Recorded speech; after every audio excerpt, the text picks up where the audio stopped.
ത്രിയേക ദൈവത്തിൻ്റെ ധന്യനാമത്തിന് മഹത്വമുണ്ടാകട്ടെ. ബഹുമാനരായ വൈദിക ശ്രേഷ്ഠരെ, പ്രിയ മാതാപിതാക്കളെ, സഹോദരങ്ങളെ, ഇന്നത്തെ ധ്യാന ചിന്തയ്ക്കായിട്ട് തിരഞ്ഞെടുത്തിരിക്കുന്ന വേദഭാഗം ഉൽപ്പത്തി പുസ്തകം 19-ാം അധ്യായം അതിൻ്റെ 23-ാം വാക്യം. ഉൽപ്പത്തി പുസ്തകം 19-ാം അധ്യായം അതിൻ്റെ 23-ാം വാക്യം. ലോത്ത് സോവാറിലെത്തിയപ്പോൾ സൂര്യൻ ഉദിച്ചിരുന്നു. ലോത്ത് സോവാറിലെത്തിയപ്പോൾ സൂര്യൻ ഉദിച്ചിരുന്നു. ലോത്തിനെ നമുക്ക് പരിചയമുണ്ട്. അബ്രഹാം എന്ന് പറയുന്ന വിശ്വാസികളുടെ പിതാവിനോടൊപ്പം കുറേ നാൾ സഞ്ചരിച്ച ലോത്തിനെക്കുറിച്ച് നമ്മൾ വായിച്ചിട്ടും അറിഞ്ഞിട്ടുമുണ്ട്. അല്പമാത്രമായി ഒരു ചരിത്രം ഈ വേദഭാഗത്തിൻ്റേത് പറഞ്ഞ് ധ്യാന ചിന്തകളിലേക്ക് പ്രവേശിപ്പാൻ തക്കവണ്ണം ആഗ്രഹിക്കുകയാണ്. തേരഹ് എന്ന് പറയുന്ന പിതാവിൻ്റെ 3 മക്കൾ അബ്രഹാമും ഹാരാനും നാഹോറും. ഇവരൊരു യാത്ര പുറപ്പെടുകയാണ്. ഇവർ യാത്ര ആരംഭിച്ച് ഹാരാൻ എന്ന് പറയുന്ന ഒരു സ്ഥലത്തെത്തിയപ്പോൾ തേരഹിൻ്റെ ഒരു മകനായ ഹാരാൻ അവിടെ വെച്ച് മരിക്കുകയാണ്. ഈ ഹാരാന് 2 മക്കളാണുള്ളത്. ഒരു മകളുണ്ട്, മകളുടെ പേര് മിൽക്ക. ഹാരാൻ്റെ മറ്റേ മകൻ്റെ പേരാണ് ലോത്ത്. ഹാരാൻ്റെ ഭാര്യയെക്കുറിച്ച് വേദപുസ്തകത്തിൽ പറയുന്നില്ല. അങ്ങനെയുള്ള ഒരു സന്ദർഭത്തിൽ യഹോവയായ ദൈവം അബ്രഹാമിനെ പേർ ചൊല്ലി വിളിക്കുകയാണ്. അബ്രഹാം യാത്ര പുറപ്പെടുമ്പോൾ മാതാപിതാക്കൾ നഷ്ടപ്പെട്ടു പോയ ഈ മക്കളെ കരുതുവാൻ തക്കവണ്ണമുള്ള ചില സാഹചര്യങ്ങൾ അവിടെ ഉണ്ടാകുന്നു. അബ്രഹാമിൻ്റെ സഹോദരനായ നാഹോർ മിൽക്കയെ വിവാഹം കഴിച്ചു. ഈ മകൻ്റെ കാര്യം കുറേ നാളുകളായി മക്കളില്ലാതെ വിഷമിച്ചിരുന്ന അബ്രഹാമും സാറയും ലോത്തിനെ തങ്ങളുടെ കൂടെ കൂട്ടുകയാണ്. അവന് പിതാവും മാതാവുമായി അബ്രഹാമും സാറയും മാറുകയാണ്. തങ്ങളുടെ യാത്രയിൽ ലോത്തും കൂടെയുണ്ട്. എന്നാൽ ഇടയ്ക്ക് വെച്ച് നമ്മൾ കാണുന്നുണ്ട്, കുറേ നാളുകൾ കഴിഞ്ഞപ്പോൾ ലോത്തും അബ്രഹാമിൽ നിന്ന് വിട്ടുമാറുകയാണ്. അവൻ പുതിയ ചില മേച്ചിൽപ്പുറങ്ങളൊക്കെ കണ്ടിട്ട് അതിലേക്ക് ആകൃഷ്ടനായി അവൻ സോദോം തിരഞ്ഞെടുത്തു. അവിടെ ജീവിക്കുന്നു, വിവാഹിതനാകുന്നു, 2 പെൺകുട്ടികൾ. എന്നാൽ സോദോം ഗോമോറയെക്കുറിച്ചുള്ള ഒരു വലിയ അനർത്ഥത്തെക്കുറിച്ചുള്ള വിവരണം ദൈവത്തിൻ്റെ ദൂതന്മാർ മുഖാന്തരം അബ്രഹാമിന് ലഭിക്കുന്നു. അബ്രഹാം അവിടെ പ്രാർത്ഥിക്കുകയാണ്, ലോത്ത് എങ്ങനെയെങ്കിലും രക്ഷപ്പെടണം, ഒരു നീതിമാനെങ്കിലും ഉണ്ടെങ്കിൽ നീ അതിനെ നശിപ്പിക്കുമോ എന്ന് അബ്രഹാം പ്രാർത്ഥിക്കുന്ന പ്രാർത്ഥന നമ്മൾ ഉൽപ്പത്തി പുസ്തകത്തിൽ കാണുകയും വായിക്കുകയും ചെയ്യുന്നുണ്ട്. അപ്രകാരം ദൈവത്തിൻ്റെ ദൂതന്മാർ വീണ്ടും സഞ്ചരിച്ച് സോദോം ഗോമോറയിലെത്തുന്നു. സന്ധ്യാസമയമായപ്പോൾ ലോത്ത് പട്ടണവാതിക്കലിരിക്കുകയാണ്. ദൈവത്തിൻ്റെ ദൂതന്മാർ ലോത്തിനോട് സംസാരിക്കുന്നു. അപ്പോൾ ലോത്ത് പറയുന്നുണ്ട്, ഇനി ഈ രാത്രിയിൽ നിങ്ങൾ തുടർന്ന് യാത്ര ചെയ്യരുത്. ഈ ദേശം അത്ര നല്ലതല്ല. അതുകൊണ്ട് നിങ്ങൾ ഇന്ന് രാത്രിയിൽ എൻ്റെ ഭവനത്തിൽ വന്ന് പാർക്കണം. അങ്ങനെ ലോത്ത് ദൈവത്തിൻ്റെ ദൂതന്മാരെ നിർബന്ധിച്ച് ലോത്തിൻ്റെ ഭവനത്തിൽ കൊണ്ടുപോകുന്നു. അവർ ഭവനത്തിൽ വന്നുവെന്നറിഞ്ഞപ്പോൾ സോദോം ഗോമോറയിലെ സ്വർഗഭോഗികളായ ആളുകൾ അവൻ്റെ വീടിനെ വളയുന്നു.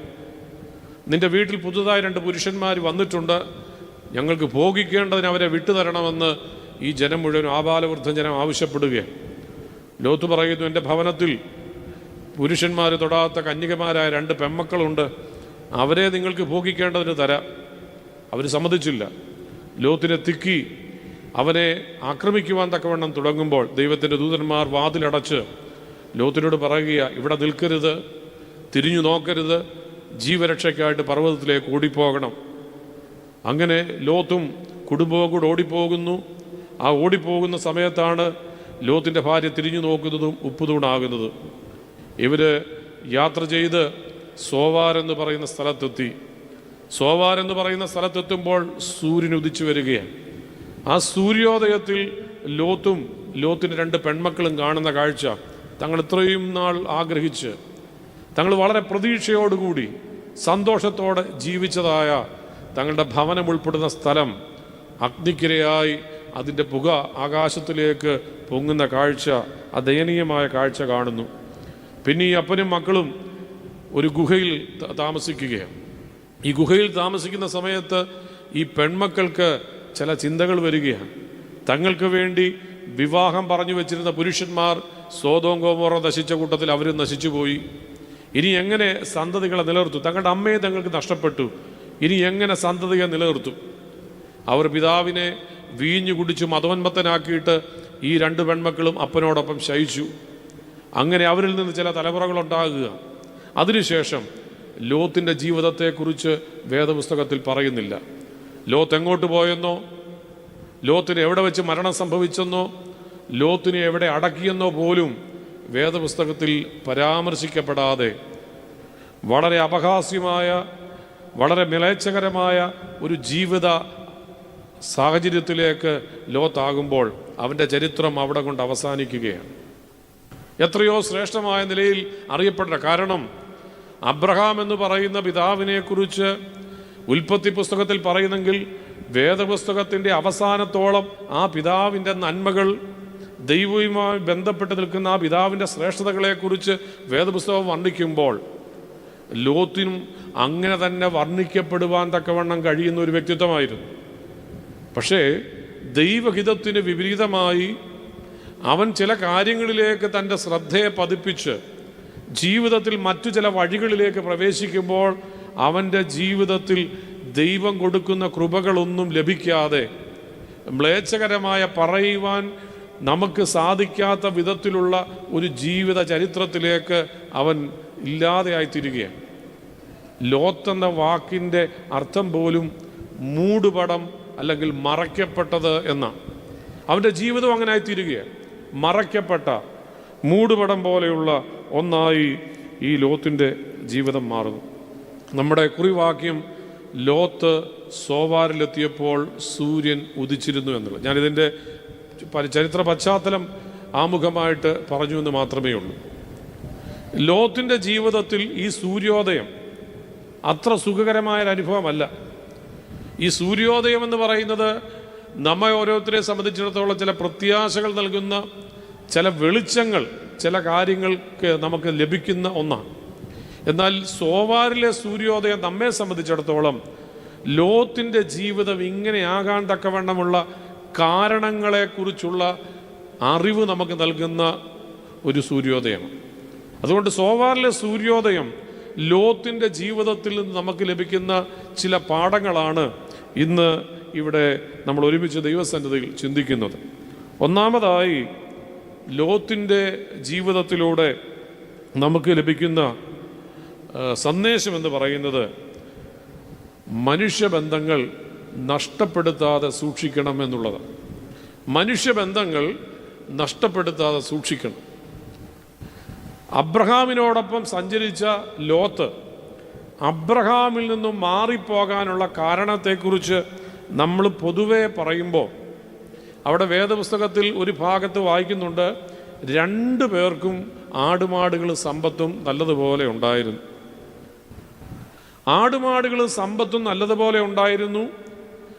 ലോത്തിൻ്റെ ആട്ടിടയന്മാരും അബ്രഹാമിൻ്റെ ആട്ടിടയന്മാരും തമ്മിൽ മേച്ചിൽപ്പുറങ്ങളെക്കുറിച്ചുള്ള ചില തർക്കങ്ങൾ അവിടെ ഉടലെടുക്കുകയാണ്. മേച്ചിൽപ്പുറങ്ങളെക്കുറിച്ചുള്ള തർക്കം ഉടലെടുക്കുമ്പോൾ അബ്രഹാം അത് മനസ്സിലാക്കിയിട്ട് പറയുകയാണ്, നമ്മൾ സഹോദരന്മാരാണ്. ഈ ആട്ടിടയന്മാർ തമ്മിലുള്ള തർക്കം, ആടുകളെ മേയ്ക്കുന്നവർ തമ്മിലുള്ള തർക്കം ഒരു പക്ഷേ നമ്മെ ദോഷമായിട്ട് ബാധിക്കാം. നാം മറ്റൊരു പ്രദേശത്താണ്.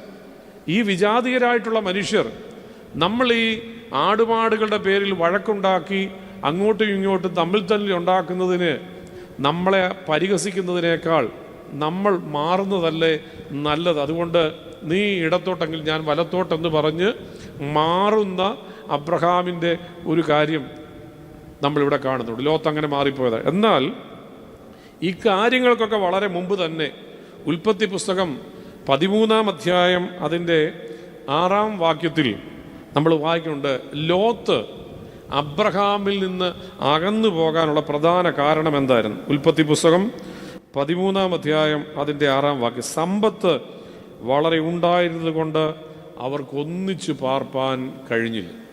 ഉൽപ്പത്തി പുസ്തകം 13-ാം അധ്യായം അതിൻ്റെ 6-ാം വാക്യത്തിൽ പറയുന്നു, സമ്പത്ത് വളരെ ഉണ്ടായിരുന്നത് കൊണ്ട് അവർക്ക് ഒരുമിച്ച് പാർപ്പാൻ കഴിഞ്ഞില്ല. നമ്മൾ ഓരോരുത്തരും ഇവിടെ ഇരുന്ന് ഒന്ന് ശാന്തമായിട്ട് ചിന്തിക്കുക. ഇവിടെ ഇരിക്കുന്ന കുറേ പേരുടെയെങ്കിലും ജീവിതത്തിൽ, എല്ലാവരുടെയും ഞാൻ പറയുന്നില്ല, കുറേ പേരുടെയെങ്കിലും ജീവിതത്തിൽ സമ്പത്ത് വർദ്ധിച്ചത് കൊണ്ട് ചില ബന്ധങ്ങളൊക്കെ നഷ്ടപ്പെട്ടു പോയിട്ടുണ്ട്. സഹോദരങ്ങൾ തമ്മിലുള്ളത്, മാതാപിതാക്കൾ തമ്മിലുള്ളത്, നമുക്ക് ഏറ്റവും വേണ്ടപ്പെട്ടവരെന്നും സ്നേഹിതരെന്നും ഒക്കെ കരുതിയിരുന്ന ചിലരുമായി നമ്മുടെ ബന്ധങ്ങൾ നഷ്ടപ്പെട്ടത് പോയതിൻ്റെ പിന്നിൽ ഈ സമ്പത്ത് വർദ്ധിച്ചത് ഒരു കാരണമാകുന്നില്ലേ എന്ന് ചിന്തിക്കണം. ഞാൻ ആദ്യം പറഞ്ഞുവല്ലോ, അബ്രഹാം പറയുകയാണ്, നീ ഇടത്തോട്ടെങ്കിൽ ഞാൻ വലത്തോട്ടെന്ന് പറഞ്ഞപ്പോൾ ലോത്തിന് അബ്രഹാമിനെ വിട്ടുപോകാതിരിക്കാൻ അനേക കാര്യങ്ങളുണ്ട്. മാതാപിതാക്കൾ നഷ്ടപ്പെട്ടു പോയ തനിക്ക് ഒരപ്പനും അമ്മയും ഉണ്ടെന്നുള്ള ചിന്തയിൽ തന്നെ കൂടെ കൊണ്ടുപോയവരാണ് അബ്രഹാമും സാറയും. മാതാപിതാക്കൾ നഷ്ടപ്പെട്ടു പോയ തന്നെ ചേർത്ത് പിടിച്ച അബ്രഹാമിനെ അത്ര വേഗം ലോത്തിന് വിട്ടുപോകാൻ സാധിക്കുമോ? അതുമാത്രമല്ല, മക്കളില്ലാതെ വിഷമിക്കുന്ന ഈ അബ്രഹാമിനും സാറയ്ക്കും താൻ അവരെ വിട്ടുപോയാൽ അവർക്കിനി ആരുണ്ട് എന്ന് ചിന്തിക്കാൻ ലോത്തിന് സാധിക്കത്തില്ലേ? അതുകൊണ്ടാണ് ഞാൻ പറഞ്ഞത്, അബ്രഹാമിനെയും സാറയെയും വിട്ടുപോകാതിരിക്കാൻ പല കാരണങ്ങൾ ലോത്തിനുണ്ട്. പക്ഷെ ലോത്ത് വിട്ടുപോകുന്നു. കാരണം എന്താ? സമ്പത്ത്. അതുകൊണ്ടാണ് ഞാൻ ഇതിന് തലക്കെട്ട് കൊടുത്തത്, മനുഷ്യബന്ധങ്ങൾ അത് നമ്മൾ നഷ്ടപ്പെടാതെ സൂക്ഷിക്കണം. മനുഷ്യബന്ധങ്ങൾക്കപ്പുറമുള്ളതൊന്നും നമ്മളെ കീഴ്പ്പെടുത്തുവാനായിട്ട് ഇടയാകരുത്. ഇന്ന് ഒരു ഭവനത്തിൽ ഓരോരുത്തരുടെയും സാമ്പത്തിക സ്ഥിതി അനുസരിച്ച് ചില ബന്ധങ്ങൾക്ക് ചില ഉലച്ചിലുകളൊക്കെ സംഭവിക്കുമ്പോൾ എന്താണ് നമ്മെ കീഴ്പ്പെടുത്തിയിരിക്കുന്നത്? നമ്മുടെ ജീവിതത്തിൽ നാം ഏതിനാണ് വില നൽകുന്നതെന്ന് നാം ശാന്തമായിട്ടൊന്ന് ചിന്തിക്കുക. എൻ്റെ സമ്പത്ത്, എൻ്റെ അധികാരം, എൻ്റെ കഴിവുകൾ എന്നെ കീഴ്പ്പെടുത്തിയിട്ടുണ്ടോ? ഭാര്യാഭർത്താക്കന്മാർ തമ്മിലുള്ള ബന്ധം. ഒരിക്കലൊരു പിതാവ് തൻ്റെ മകളുടെ ജീവിതത്തിലെ ചില പ്രശ്നങ്ങളുമായിട്ടൊക്കെ ബന്ധപ്പെട്ട്, വിവാഹിതയായ അവളുടെ ജീവിതത്തിലുണ്ടായ ചില പ്രശ്നങ്ങളുമായി ബന്ധപ്പെട്ട് എൻ്റെ അടുത്ത് വന്നു, സംസാരിച്ചു. അവർ തമ്മിൽ ഒരുമിച്ച് ജീവിക്കുവാൻ തക്കവണ്ണം അച്ഛൻ പെൺകുട്ടിയോടൊന്ന് സംസാരിക്കണമെന്ന് വന്നത്. ആ മകളെ വിളിച്ചു. അവർക്കൊരു കുഞ്ഞുണ്ട്. അപ്പോൾ ദീർഘനാളുകളായി ഇവരകന്ന് ജീവിക്കുകയാണ്. അപ്പം ഞാൻ അവളോട് പറഞ്ഞു, ഈ കുഞ്ഞിനെ ഓർത്തെങ്കിലും നിങ്ങൾ ഒരുമിച്ച് ജീവിക്കണം, ഈ കുഞ്ഞിനെ ഓർത്തെങ്കിലും. അപ്പോൾ ആ മകള് മറുപടി പറഞ്ഞത്, ഞാൻ പറയുന്നത് അച്ഛൻ ശ്രദ്ധിച്ച് കേട്ടിട്ട് അച്ഛൻ വീണ്ടും പറയണം എന്നോട് ഈ കാര്യം. അപ്പോൾ അവൾ പറഞ്ഞു, ഞങ്ങൾ പിണങ്ങി ജീവിക്കുകയാണെങ്കിൽ ഇടയ്ക്കൊക്കെ വിളിക്കും കുഞ്ഞിൻ്റെ കാര്യം അറിയാൻ വേണ്ടി. അങ്ങനെ വിളിച്ച് സംസാരിച്ചൊരു സമയത്ത് ഇവർ തമ്മിലുള്ള സംസാരം തർക്കത്തിലേക്ക് മാറുകയാണ്. സംസാരിച്ച് ഏറ്റവും ഒടുവിൽ ആ ഭർത്താവ് പറഞ്ഞൊരു വാചകം അവളുടെ ജീവിതത്തിൽ ഇനി അവനുമായി ഒരുമിച്ച് പോകണ്ട എന്നുള്ള തീരുമാനത്തിലേക്ക് കൊണ്ടുവന്നു. ആ മകൻ പറഞ്ഞത്, ഞാനും നീയും തമ്മിലുള്ള ബന്ധം വെറും 5 ലക്ഷം രൂപയുടെ മാത്രമാണ്. കൊടുത്ത സ്ത്രീധനത്തിൻ്റെ വില വെച്ച് അവൻ പറഞ്ഞു, ഞാനും നീയും തമ്മിലുള്ള ബന്ധം വെറും 5 ലക്ഷം രൂപയുടെ. അന്നവിടെ നിർത്തി. എന്നിട്ട് അവൾ എന്നോട് പറഞ്ഞു, അച്ഛൻ ഇനി പറ, ഞാൻ ഇനി അവൻ്റെ കൂടെ ജീവിക്കണോ വേണ്ടയോ? ബന്ധങ്ങൾക്ക് സമ്പത്ത് കൊണ്ട് വിലയിടുവാൻ തക്കവണ്ണം ശ്രമിക്കുമ്പോൾ നാം ഏതിനാണ് പ്രാധാന്യം കൊടുക്കുന്നത്? നമുക്കറിയാം, യേശു ക്രിസ്തുവിനെ 30 വെള്ളിക്കാശിന് യൂദ വിറ്റു. വേദപുസ്തകത്തെ ചില ഭാഗങ്ങളൊക്കെ വായിക്കുമ്പോൾ പെരുന്നാളുകളൊക്കെയാണ്, അപ്പോൾ പണസഞ്ചി യൂദയുടെ കൈവശമായിരുന്നു എന്ന് എഴുതിയിട്ടുണ്ട്. ശിഷ്യന്മാരുടെ കൂട്ടത്തിൽ ധനം വിനിയോഗം ചെയ്യുവാൻ തക്കവണ്ണം മിടുക്കനായിട്ടുള്ള ഒരാളായതുകൊണ്ടാകാം. എന്നാൽ ഈ യേശു ക്രിസ്തുവിന് 30 വെള്ളിക്കാശ് എന്നുള്ള തുകയിലേക്ക് യൂദയെ കൊണ്ടുവന്നെത്തിച്ചതിൻ്റെ പിന്നിൽ ചില കാര്യങ്ങളുണ്ടെന്നാണ് യൂദയുടെ മനഃശാസ്ത്രം പഠിക്കുന്ന ആളുകൾ പറയുന്നത്, വേദശാസ്ത്ര പണ്ഡിതന്മാർ. അവർ പറയുന്നു അതിൻ്റെ പിന്നിലൊരു കാര്യമുണ്ട്. എന്തിനേയും ധനം കൊണ്ട് വിലയിടുവാൻ, ധനവുമായി ബന്ധപ്പെടുത്തി മാത്രം ചിന്തിക്കുന്ന ആളുകൾക്ക് ഉണ്ടാകുന്ന ഒരു അപകടം യൂദയ്ക്കും ഉണ്ടായി.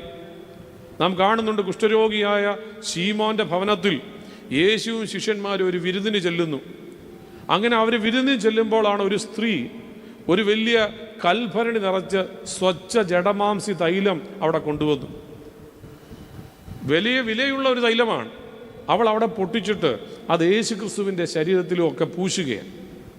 അപ്പോൾ യൂദ പറയുന്ന ഒരു കാര്യം, നമ്മൾ കഷ്ടാനുഭവ ആഴ്ചയിൽ നമസ്കാരത്തിൽ ഇത് പാട്ടായിട്ട് ചൊല്ലും. എന്തിനീ പാഴ്ചെലവ്? 300 ദീനാറോ വിലയുള്ള ഈ തൈലം എന്തിന് കർത്താവിൻ്റെ ശരീരത്തെ പൂശി വെറുതെ നഷ്ടപ്പെടുത്തുന്നു? 300 ദീനാറോ ഉണ്ടെങ്കിൽ നമുക്ക് എത്ര ദരിദ്രന്മാരെ സഹായിക്കാം. കർത്താവിന് മറുപടി പറയുന്നതൊക്കെ നമ്മൾ സുവിശേഷത്തിൽ വായിക്കുന്നുണ്ട്.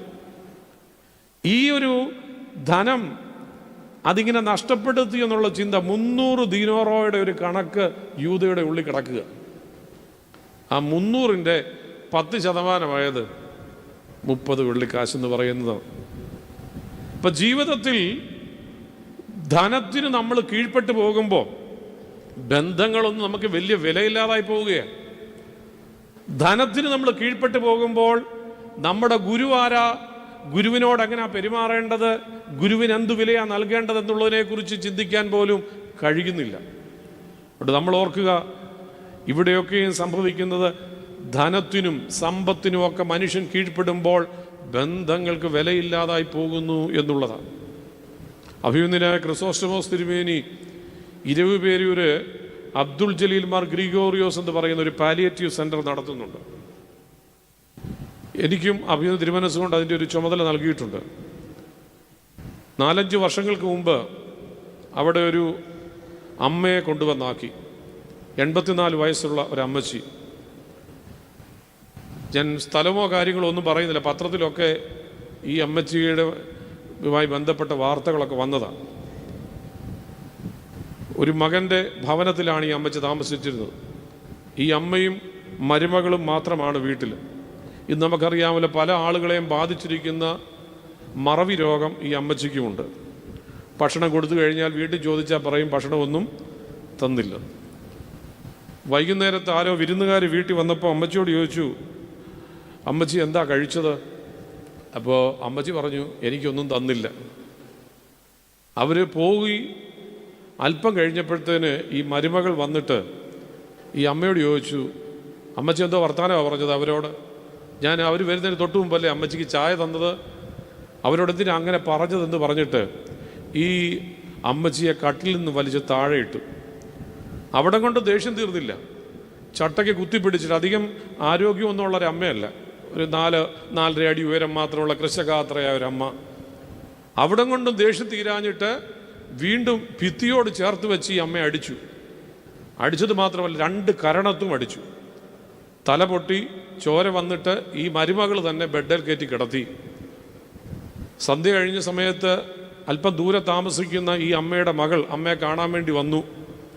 മുറി പുറത്തുനിന്ന് പൂട്ടിയിരിക്കുക. അമ്മയെ കാണാമെന്ന് പറഞ്ഞപ്പോൾ അമ്മച്ചി ഉറങ്ങുക, വിളിക്കണ്ട എന്ന് പറഞ്ഞിരിക്കുന്നത്. സംശയം തോന്നി ജനൽ വഴി നോക്കിയപ്പോൾ രക്തത്തിൽ കുളിച്ച് കിടക്കുക. അവർ ബഹളമുണ്ടാക്കി. ചുറ്റുവട്ടത്തുള്ള ആളുകളെല്ലാം കൂടെ വന്ന് താഴെല്ലാം തല്ലി അത് കതക് തുറന്നു. ഈ അമ്മയെ ഉടനെ തന്നെ തിരുവല്ലയിലുള്ള മെഡിക്കൽ കോളേജിൽ കൊണ്ടുവന്നു. ഡോക്ടർമാർക്ക് കണ്ടപ്പോൾ തന്നെ കാര്യം മനസ്സിലായി. ഉച്ചിയുടെ എത്രയും ഭാഗം ഒരു നാരങ്ങ വലിപ്പത്തിൽ പൊട്ടിയിരിക്കുക.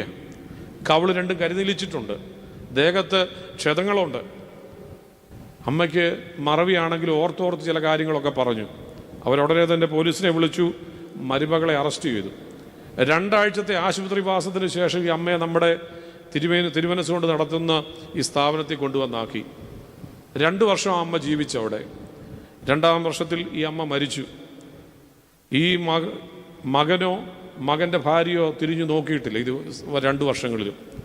മകളും മകളുടെ ഒരു മകനൂടെ വന്നാണ് ഇടയ്ക്കൊക്കെ അമ്മയെ വന്ന് കാണുന്നത്.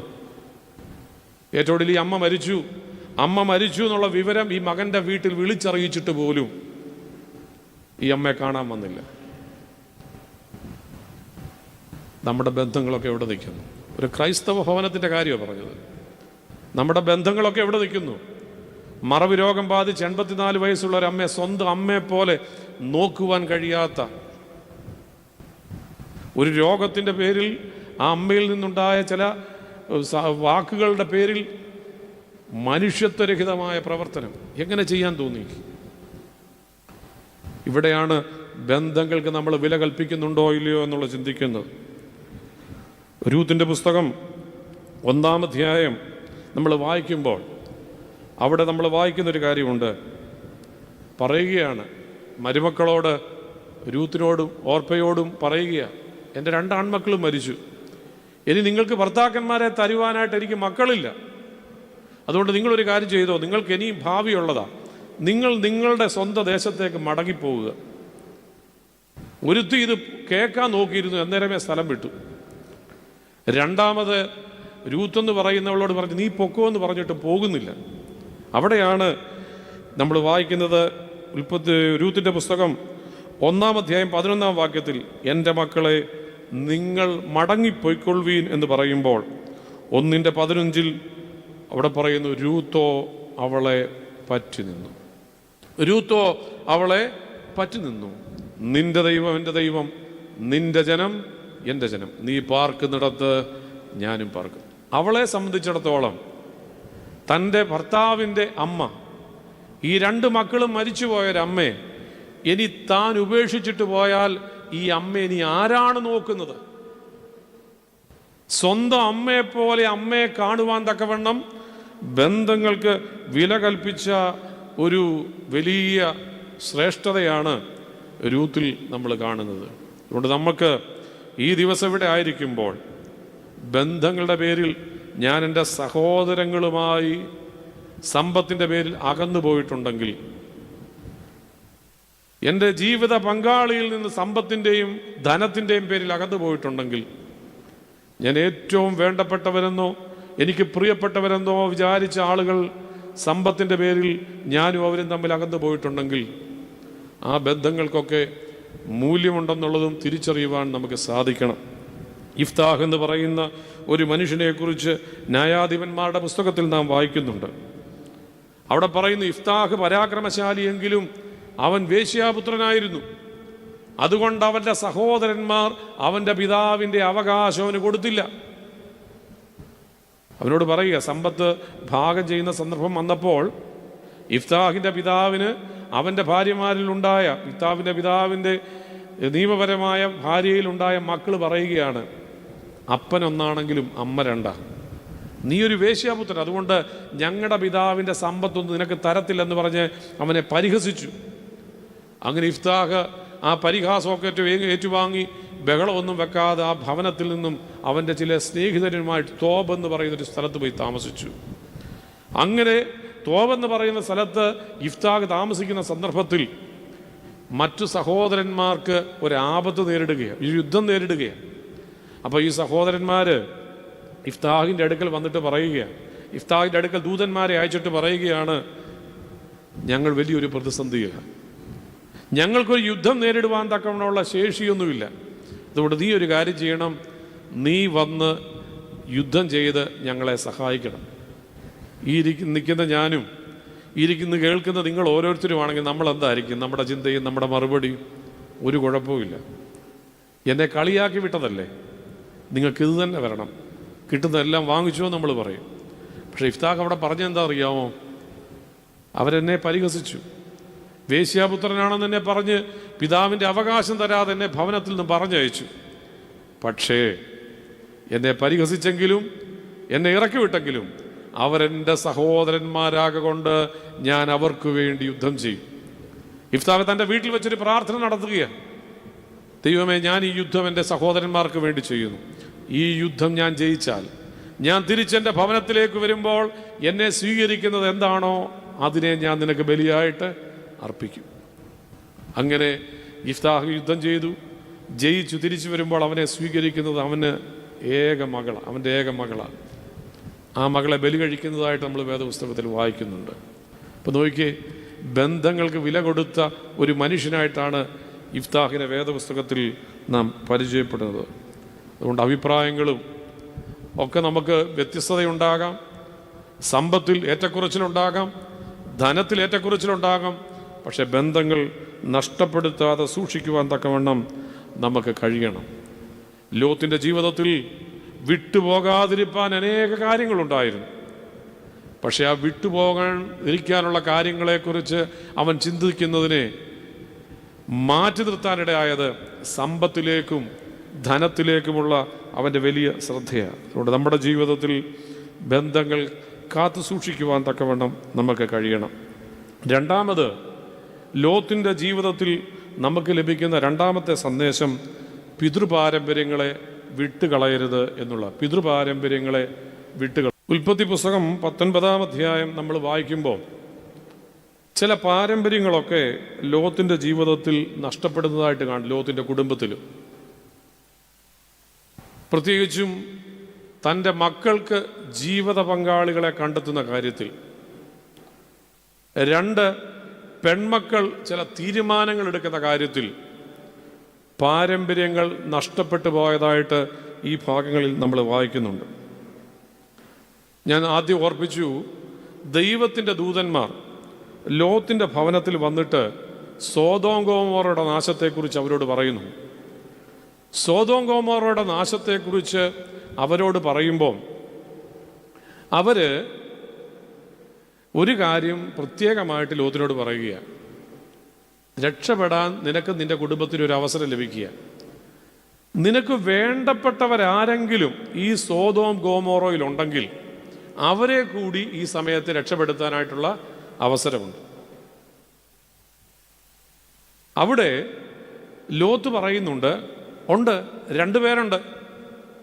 എൻ്റെ പെൺമക്കൾക്ക് വിവാഹ നിശ്ചയം ചെയ്തിരിക്കുന്ന 2 പുരുഷന്മാർ ഈ പട്ടണത്തിലുണ്ട്. അപ്പം ദൂതന്മാർ പറഞ്ഞു, വേഗം ചെന്ന് അവരോട് പറ.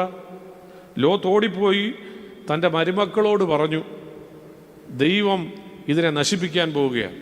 രക്ഷപ്പെടാനായിട്ടുള്ളൊരു അവസരം ദൈവത്തിൻ്റെ ദൂതന്മാർ ഇപ്പം തന്നിട്ടുണ്ട്. അതുകൊണ്ട് നിങ്ങൾ ഞങ്ങളുടെ കൂട്ടത്തിൽ രക്ഷപ്പെടാനായിട്ട് വരണം. പക്ഷേ ഈ മരുമക്കൾ അമ്മായിപ്പൻ കളിവാക്ക് പറയുന്നു എന്ന് ചിന്തിച്ച് ലോത്ത് പറഞ്ഞത് കേട്ടില്ല. അവരും സോദോം ഗോമോറ നശിച്ചപ്പോൾ അവരും നശിച്ചുപോയി. ഞാൻ പറയാൻ വരുന്നത്, ലോത്ത് സോദോമിൽ താമസിക്കുമ്പോൾ തൻ്റെ പെൺമക്കൾക്ക് ജീവിത പങ്കാളികളായി തിരഞ്ഞെടുക്കുന്നത് സോദോമിൽ തന്നെയുള്ള 2 പുരുഷന്മാരെ. ലോത്തിന് സോദോമിനെ കുറിച്ച് അറിവില്ലാതിരുന്നു. ലോത്തിന് സോദോം ഗോമോറയെ കുറിച്ച് നല്ല അറിവുണ്ട്, നല്ല പരിജ്ഞാനമുണ്ട്. അതുകൊണ്ടാണ് ദൈവത്തിൻ്റെ ദൂതന്മാർ സന്ധ്യാസമയത്ത് സോദോമിൻ്റെ പട്ടണവാതിൽക്ക് വരുമ്പം ലോത്ത് അവരോട് പറയുന്നുണ്ട്, സന്ധ്യയായി, ഇനി ഈ പട്ടണത്തിലൂടെ തുടർന്നുള്ള യാത്ര അത്ര ശുഭകരമല്ല. അസാൻമാർഗികതയുടെ കേന്ദ്രമായ ഒരു സ്ഥലമാണ് സോദോം എന്ന് മനസ്സിലാക്കിയിട്ടും അവിടെ തന്നെ ജീവിക്കുന്ന ലോത്ത് അത്രയും മോശപ്പെട്ട ഒരു സ്ഥലമാണെന്നും അത്രയും മോശപ്പെട്ട ചില ശൈലികളാണ്. സംസ്കാരം എന്ന് പറയാൻ പറ്റത്തില്ലോ. സംസ്കാരം എന്ന് പറയുന്നത് ഉയർന്ന തലത്തിലുള്ള ഒന്നിനെയാണല്ലോ. മോശമായ ശൈലികൾ പകർത്തുന്ന ഒരു സ്ഥലമാണെന്ന് മനസ്സിലാക്കിയിട്ടും താൻ ആയിരിക്കുന്ന സ്ഥലത്ത് നിന്നാണ് തൻ്റെ മക്കൾക്ക് ജീവിത പങ്കാളികളെ ഈ ലോത്ത് തിരഞ്ഞെടുക്കുന്നത്. ഇതായിരുന്നോ ലോത്തിൻ്റെ പാരമ്പര്യം? അബ്രഹാം എന്ന് പറയുന്ന ശ്രേഷ്ഠനായ മനുഷ്യൻ, അബ്രഹാമിൻ്റെ ജീവിതത്തിൽ സാറാ മരിച്ചു. തൻ്റെ മകനായ ഇസഹാക്കിനൊരു ജീവിത പങ്കാളിയെ കിട്ടണമെന്ന് വേണമെന്ന് അബ്രഹാം ആഗ്രഹിക്കുമ്പോൾ താൻ ആയിരിക്കുന്ന ദേശം, അവിടെ സുന്ദരികളായ അനേക യുവതികളുണ്ട്, വിദ്യാസമ്പന്നരായിട്ടുള്ളവരുണ്ട്, നല്ല കുടുംബ മഹിമയുള്ളവരുണ്ട്. പക്ഷേ അബ്രഹാം എന്താ ചെയ്യുന്നറിയാമോ? ഉൽപ്പത്തി പുസ്തകം 24-ാം അധ്യായത്തിൽ അബ്രഹാം തൻ്റെ ദമ്മശേക്കുകാരനായ ഏലിയാസർ എന്ന് പറയുന്ന ഒരു ദാസനെ വിളിച്ചിട്ട് പറയുകയാണ്, നാം വസിക്കുന്ന ഈ കനാൻ ദേശത്ത് സുന്ദരികളായ കന്യകമാരും വിദ്യാസമ്പന്നരായ യുവതികളുമൊക്കെ ഉണ്ടെങ്കിലും ഇവിടെ നിന്ന് നിന്റെ മകനായ ഇസഹാക്കിനൊരു ജീവിത പങ്കാളിയെ വേണ്ട. നീ നമ്മുടെ നാട്ടിൽ ചെല്ലണം. അവിടെ ചെന്നിട്ട് നമ്മുടെ കുലത്തിൽ, നമ്മുടെ വംശത്തിൽ എൻ്റെ മകന് നല്ല ഒരു ജീവിത പങ്കാളിയെ നീ കണ്ടെത്തണമെന്ന് പറഞ്ഞാണ് ആഭരണങ്ങളും ഒട്ടകങ്ങളെയൊക്കെ കൊടുത്ത് ഏലിയസറിനെ ഈ അബ്രഹാം അയക്കുന്നത്. അങ്ങനെയുള്ള ഒരു പാരമ്പര്യം നിലനിൽക്കെ ലോത്ത് ചെയ്യുന്നത് എന്താ? ലോത്ത് ചെയ്യുന്നത് താൻ എവിടാണോ പാർത്തത് അവിടെ തന്നെയുള്ള ആളുകളെ മക്കളുടെ ജീവിത പങ്കാളികളായി തിരഞ്ഞെടുക്കുന്നത്. ഇതിനകത്ത് എന്താ കുഴപ്പം? ഇതിനകത്ത് ചില പ്രശ്നങ്ങളുണ്ട്. നമ്മൾ ഇന്നല്ലെങ്കിൽ നാളെ അഭിമുഖീകരിക്കാൻ പോകുന്ന വലിയൊരു പ്രശ്നവുമായത്. കാരണം ഇന്ന് നമ്മുടെ മക്കളൊക്കെ നാട് വിട്ട് വിദേശ രാജ്യങ്ങളിലേക്ക് പോകുമ്പോൾ ഏത് സംസ്കാരം, ഏത് മതം, ഏത് ശൈലി എന്നുള്ളതിൻ്റെ ഒരു കൺഫ്യൂഷനുണ്ട്. ഇന്ന് നമ്മൾ ഈ നാട്ടിൽ ജീവിക്കുമ്പോൾ തന്നെ നമ്മുടെ കൾച്ചർ എന്ന് പറയുന്നത് അത് യഥാർത്ഥത്തിലുള്ളതിൽ നിന്നും ഒത്തിരി പല കാര്യങ്ങളുടെ സങ്കര കൾച്ചറായിട്ട് മാറിയിരിക്കുക. പല സംസ്കാരങ്ങളാണ്. വേഷത്തിലും ഭക്ഷണത്തിലും. നമ്മുടെ ഭക്ഷണം തന്നെ നോക്കിയാൽ മതി. നമ്മുടെ തനതായ ഭക്ഷണ രീതിയിൽ നിന്നൊക്കെ നമ്മൾ എത്രയോ മാറി. കാരണം പലതും ഇങ്ങോട്ട് വന്നുകൊണ്ടിരിക്കുന്നു. നമുക്കതിനോടൊരു ആഭിമുഖ്യം തോന്നുന്നു. ഇതിനകത്തൊക്കെ ചില അപകടങ്ങൾ ഉണ്ടെന്നുള്ളത് ഓർക്കണം. തങ്ങളുടെ മക്കൾക്ക് ജീവിത പങ്കാളികളെ തിരഞ്ഞെടുക്കുമ്പോൾ നമുക്ക് പ്രിഫറൻസ് എന്താ? ഈ ഇരിക്കുന്നവരിലേറെ പേരും മക്കളും കൊച്ചുമക്കളും ഒക്കെ ഉള്ളവരാ. അല്ലെങ്കിൽ മക്കളുടെ വിവാഹപ്രായം എത്തി അവർക്ക് വേണ്ടി ജീവിത പങ്കാളികളെ അന്വേഷിക്കുന്ന പ്രായത്തിലൊക്കെ ഉള്ളവർ ഇവിടെ ഉണ്ടാകും. നമുക്ക് നമ്മുടെ മക്കൾക്ക് വേണ്ടി ജീവിത പങ്കാളികളെ തിരഞ്ഞെടുക്കുമ്പോൾ നമ്മുടെ പ്രിഫറൻസ് എന്താ? മതം ഒരു പ്രിഫറൻസ് ആണോ? വിശ്വാസം ഒരു പ്രിഫറൻസ് ആണോ? നമ്മുടെ ദേശം എന്നുള്ളത് പ്രിഫറൻസ് ആണോ? ഇത് നമുക്ക് ഇതൊന്നുമല്ല പ്രിഫറൻസ്. അതിൻ്റെ വിശദീകരണങ്ങളിലേക്ക് ഞാൻ കടക്കുന്നില്ല. വേദപുസ്തകത്തിലെ ചില സംഭവങ്ങൾ പറഞ്ഞ ആ ഭാഗം ഞാൻ വിടുകയാണ്. വേദപുസ്തകത്തിൽ നമുക്കറിയാം, യാക്കോബും ഏശാവും ഇസഹാക്കിൻ്റെയും റബേക്കയുടെയും മക്കളായിരുന്നല്ലോ. ഒരേപോലെ കാണേണ്ട രണ്ട് മക്കളായിരുന്നല്ലോ. പക്ഷേ അവിടെ ഒരു അമ്മ ഇളയ മകനെ ഉപദേശിക്കുക, നീ നിന്റെ ജ്യേഷ്ഠത കിട്ടേണ്ട അവകാശമെല്ലാം നിന്റെ അപ്പൻ്റെ കയ്യിൽ നിന്ന് എങ്ങനെങ്കിലും വാങ്ങിക്കണം. നമ്മൾ റബേക്കയെ വല്ലാതെ കുറ്റം പറയും. ഒരമ്മ ചെയ്യാൻ കൊള്ളുന്ന കാര്യമാണോ അമ്മ ചെയ്തത്? പക്ഷാപാതപരമായ നിലപാടുകൾ മക്കളോട് ഉണ്ടാകാൻ പാടുണ്ടോ? എന്നാൽ റബേക്ക ഇങ്ങനെ യാക്കോബിനെ ഉപദേശിക്കുന്നതിൻ്റെ പിന്നിൽ ചില കാരണങ്ങൾ നമ്മൾ കണ്ടില്ല എന്ന് നടിക്കരുത്. യാക്കോബിനെ കൊണ്ട് തൻ്റെ പിതാവിൽ നിന്നും ജ്യേഷ്ഠന് കിട്ടേണ്ട അവകാശങ്ങളും അനുഗ്രഹങ്ങളും എല്ലാം യാക്കോബിനെ കൊണ്ട് നേടിയെടുക്കുവാൻ തക്കവണ്ണം ഈ അമ്മ ശ്രമിക്കുന്നതിൻ്റെ പിന്നിൽ ഒരു കാര്യമുണ്ട്. ഏശാവ് എന്ന് പറയുന്ന യാക്കോബിൻ്റെ സഹോദരൻ വിവാഹം കഴിച്ചത് 2 ഹിത്യ സ്ത്രീകളെയാണ്. അവിടെ ഉൽപ്പത്തി പുസ്തകം 26-ാം അധ്യായം 34-35 വാക്യങ്ങൾ നമ്മൾ വായിക്കുമ്പോൾ ഏശാവിൻ്റെ ഭാര്യമാരായ ഹിത്യ സ്ത്രീകൾ നിമിത്തം ഇസഹാക്കിനും റബേക്കയ്ക്കും മനോവ്യസനമുണ്ടായി എന്ന് വേദപുസ്തകത്തിൽ എഴുതിയിട്ടുണ്ട്. ഏശാവിൻ്റെ ഭാര്യമാരായ ഹിത്യ സ്ത്രീകൾ നിമിത്തം ദൈവത്തെ അറിയാത്ത മറ്റു വംശത്തിലും ദേശത്തിലും പെട്ട ഈ സ്ത്രീകളെ വിവാഹം കഴിച്ചതുകൊണ്ട് ഈ സ്ത്രീകൾ നിമിത്തം ഇസഹാക്കും റബേക്കയും വളരെ വ്യസനിച്ചുവെന്ന് ഉൽപ്പത്തി പുസ്തകം 26-ാം അധ്യായത്തിൽ കാണുന്നു. അപ്പോൾ അങ്ങനെ ഏശാവിൻ്റെ ഭാര്യമാർ ദൈവത്തെ ഭയമില്ലാത്ത, തങ്ങളുടെ സംസ്കാരത്തെ മാനിക്കാത്ത ഈ സ്ത്രീകൾ ഈ ഏശാവിന് ജ്യേഷ്ഠാവകാശം എന്ന് പറയുമ്പോൾ ഇളയ മകന് കിട്ടുന്നതിനേക്കാൾ കൂടുതൽ സമ്പത്തും മറ്റു കാര്യങ്ങളും ഒക്കെ കിട്ടും മൂത്തവന്. അപ്പോൾ ഇതെല്ലാം ഏശാവിൻ്റെ കൈവശം കിട്ടിക്കഴിഞ്ഞാൽ ഈ 2 ദൈവഭക്തരല്ലാത്ത സ്ത്രീകൾ നിമിത്തം ഇതൊക്കെ അന്യാധീനപ്പെട്ടു പോകും. തങ്ങളുടെ മുമ്പോട്ടുള്ള കാര്യങ്ങൾക്ക് ഒത്തിരി പ്രശ്നമുണ്ടാകും. ഇത് റബേക്ക മുന്നമേ കണ്ടു. ഇത് റബേക്ക മുന്നമേ കണ്ടതുകൊണ്ടാണ് യാക്കോബിനോട് പറയുന്നത്, എത്രയും വേഗം നീ ഏത് വിധേനയും അപ്പൻ്റെ കയ്യിൽ നിന്ന് ജ്യേഷ്ഠന് ലഭിക്കേണ്ട എല്ലാ അനുഗ്രഹങ്ങളും നീ വാങ്ങിക്കൊണ്ട് പോകണം എന്ന് പറയുന്നത്. അതുകൊണ്ട് നാം നമ്മുടെ മക്കൾക്ക് ജീവിത പങ്കാളികളെ തിരഞ്ഞെടുക്കുമ്പോൾ ലോത്തിൻ്റെ മനോഭാവമാണോ അബ്രഹാമിൻ്റെ മനോഭാവമാണോ നമ്മളിൽ ഉണ്ടാകേണ്ടതെന്ന് നമ്മളൊന്ന് ചിന്തിക്കണം. ദാവീദിൻ്റെ മകനായ ശലോമോൻ ഇസ്രായേലിലെ വളരെ പരിജ്ഞാനമുള്ള ജ്ഞാനിയായ ഒരു രാജാവായിട്ടാണ് നമ്മൾ കാണുന്നത്. പക്ഷെ ആ രാജാവിൻ്റെ ജീവിതത്തിൽ ചില അധപ്പതനങ്ങളൊക്കെ സംഭവിച്ചത് ജീവിത പങ്കാളികളെ തിരഞ്ഞെടുക്കുന്നതുമായി ബന്ധപ്പെട്ട. അതിനെക്കുറിച്ച് 1 രാജാക്കന്മാർ 11-ാം അധ്യായം അതിൻ്റെ 1 മുതലുള്ള ഭാഗങ്ങൾ നമ്മൾ വായിക്കുക. ഞാൻ മുഴുവൻ വായിക്കുന്നില്ല, കുറച്ച് ഭാഗങ്ങൾ മാത്രം വായിക്കുക. ശലോമോൻ രാജാവ് ഫറവോന്റെ മക്കളെ കൂടാതെ മോവാബ്യർ, അമ്മോന്യർ, ഏദോമ്യർ, സീദോന്യർ, ഹിത്യർ എന്നിങ്ങനെ ജാതിക്കാരികളായ അനേക സ്ത്രീകളെയും സ്നേഹിച്ചു. നിങ്ങൾക്കവരോട് കൂടിക്കലർച്ചയരുത്, അവർക്കും നിങ്ങളോട് കൂടിക്കലർച്ചയരുത്. അവർ നിങ്ങളുടെ ഹൃദയത്തെ തങ്ങളുടെ ദേവന്മാരിലേക്ക് വശീകരിച്ചു കളയുമെന്ന് യഹോവ ഇസ്രായേൽ മക്കളോട് അരുളി ചെയ്ത അന്യജാതികളിൽ നിന്നുള്ളവരെ തന്നെ അവരോട് ശലോമോൻ സ്നേഹത്തിൽ പറ്റിച്ചേർന്നു. അവൻ 700 കുലീന പത്നികളും 300 വെപ്പാട്ടികളും ഉണ്ടായിരുന്നു. എല്ലാം കൂടെ 1000 പേര്. എന്തിനാ ഇത്രയും പേര്? ഏതൊക്കെ രാജ്യത്ത് നിന്ന്, ഏതൊക്കെ ദേശത്ത് നിന്ന്?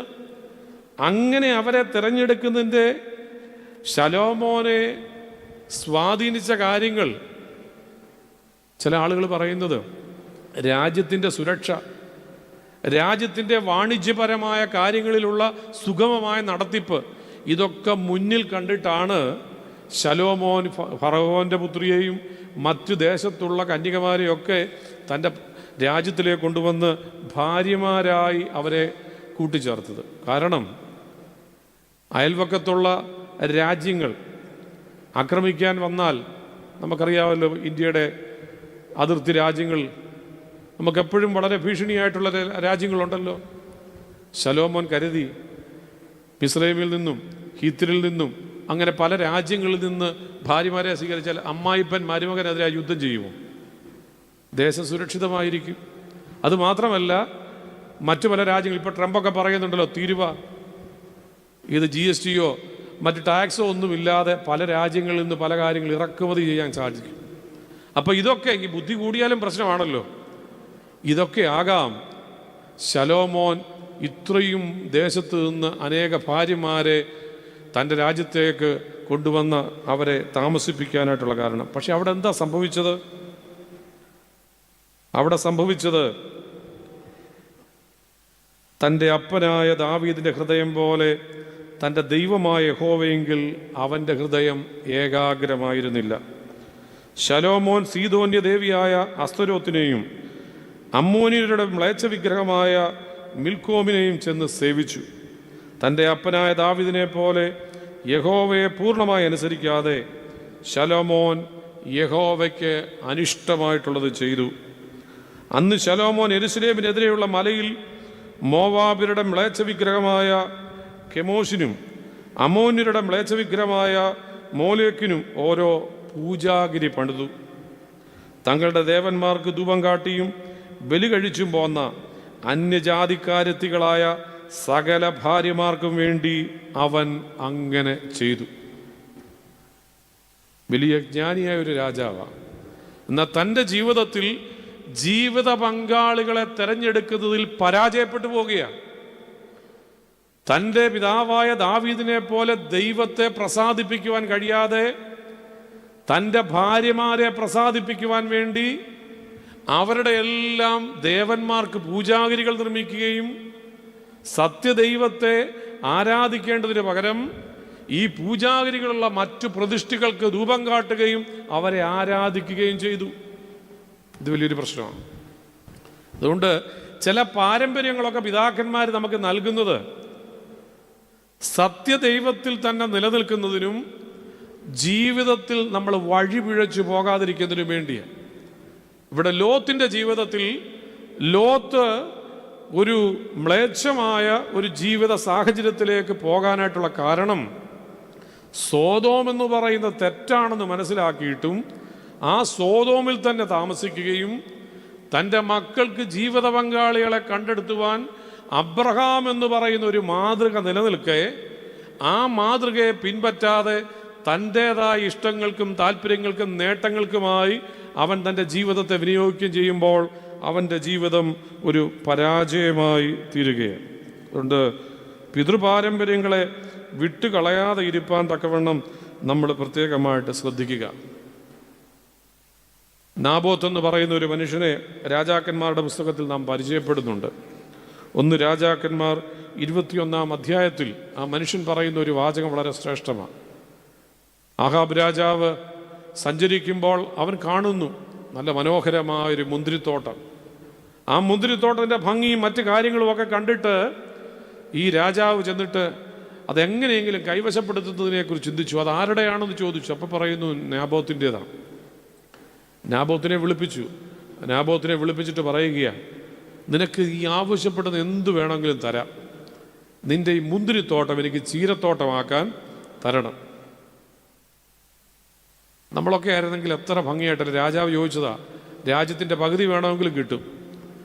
ഈ അപ്പനപ്പൂപ്പന്മാരുണ്ടാക്കി വെച്ചിരിക്കുന്ന ഈ വസ്തു കൊടുത്തിട്ട് അതിനേക്കാൾ വലുത് കിട്ടുകയാണെങ്കിൽ നമ്മളൊക്കെ എത്ര വേഗം അത് കൊടുക്കും.